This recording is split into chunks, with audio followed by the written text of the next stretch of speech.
Hey guys, Palsteron here, and today let's talk about an item that you should probably know about and that hasn't really been talked too much about, Constricting command. If you've been starting the league with, for example, a warrior, a mercenary, or maybe even like a ranger, and you're looking for that one chase item that is kind of new and fresh and interesting to play around with, this is the one. Let's go with it. Constricting command makes it so you require 5 fewer enemies to be surrounded. Now, let's talk about this. What does surrounded even mean? Surrounded means if you hover over it, you are surrounded if there are at least 5 enemies within 3 meters of you. You can see it rolls from 2 fewer to 5 fewer. You can even corrupt it to 6, but it doesn't do anything.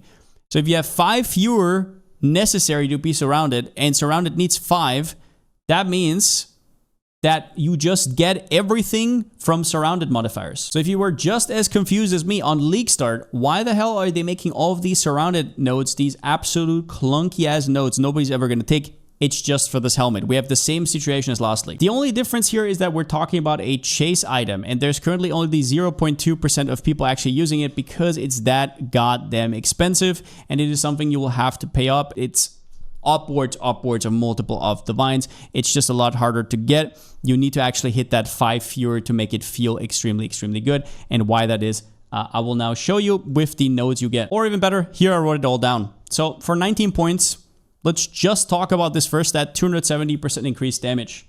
That is 270 divided by 19 per point, efficiency 14%. That is very solid, very middle down the road for PoE 2, but that's only the first thing you're getting. You're getting 20% attack speed, 10% movement speed, which I don't have to tell you what that means. That is like a Deadeye ascendancy. Now, we'll hereby confirm that if you have a 5 roll, it does work with no enemies nearby, even in your hideout. And I'll show you how. It's very simple with the movement speed roll right here. You can see I currently have a movement speed modifier of 41. I click on the 10% increased movement speed while surrounded. Boom, I get the movement speed.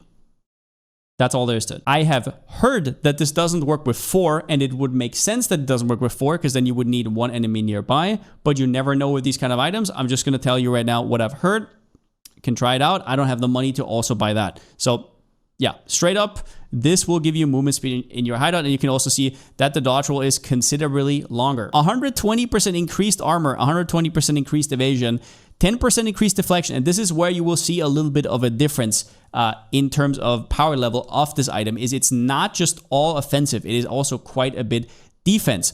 And because of where it is on the tree, it will also apply to a lot different builds. It was a lot easier to get this here or get the execute support last league.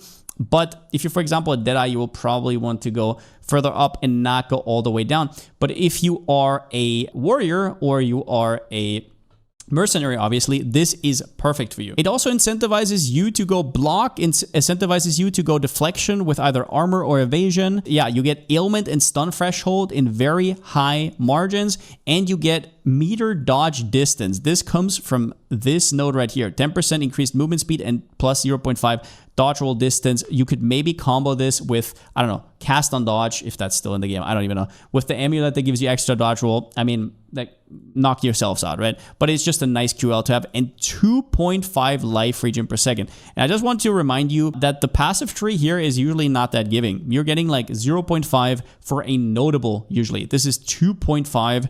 20% attack speed for one notable is completely unheard of.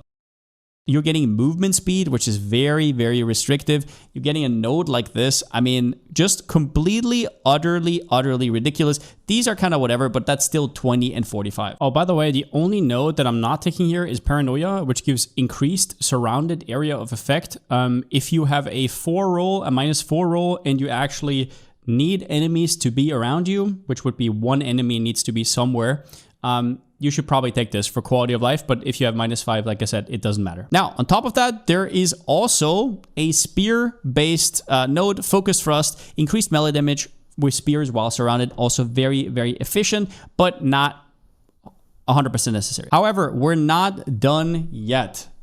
So if you search support gems for surrounded, you will see that there's a gem right here that's called Defy 2, and it makes it so if you're surrounded, your damage is lucky. Straight up. Damage is lucky. Whether you're crit, non-crit, whatever damage type, it's just lucky. So that is a ton of damage. You get the second line, which is insufficient mana doesn't prevent the use of supported skills while surrounded. What that means is, if you haven't played PoE1, that means if you're on 0 mana, you can still cast whatever this is supported to. So you never go with this. Now, I will note that some archetypes don't really have mana problems all that much anymore because of Walker of the Wilds, and I understand that, but do understand that down here, that is still a little bit of a concern, and not everybody can path up here. So all of this together for 19 points, and then also this support gem right here is an absolute massive increase in player power. Now, where are you going to use this the best? It's really hard to say.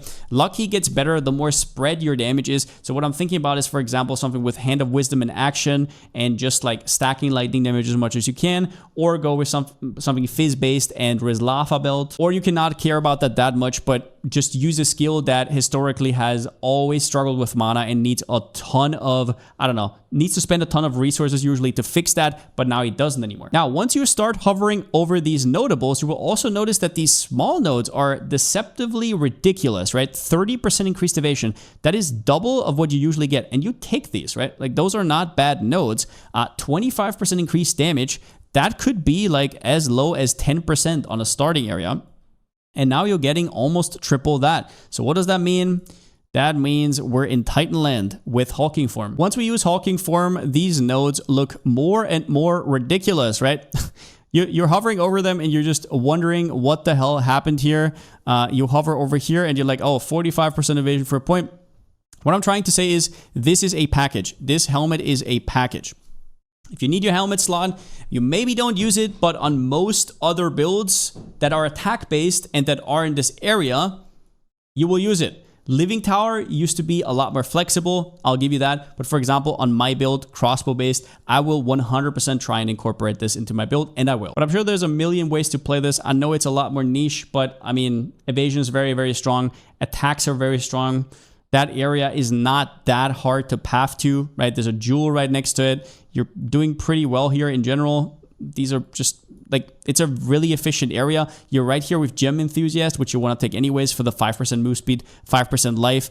It's just, I don't know what to say. It's just a great area to be in. And I'm sure there's stuff that I overlooked. Remember, it's like day 2, day 3, possibilities are endless. Now, the only other thing when I searched for the keyword surrounded that I could find on PoE2DB was Bramblejack, which I've never heard of. It regenerates 5% of life per second while surrounded. I'm assuming this corrupts to 6%. So I guess that's cool, but we just talked about you getting like hundreds and hundreds of % of evasion and armor. So I'm assuming that you don't want a 45 armor base right here. Other than that, I couldn't really find anything. But I am very stoked to see what people come up with.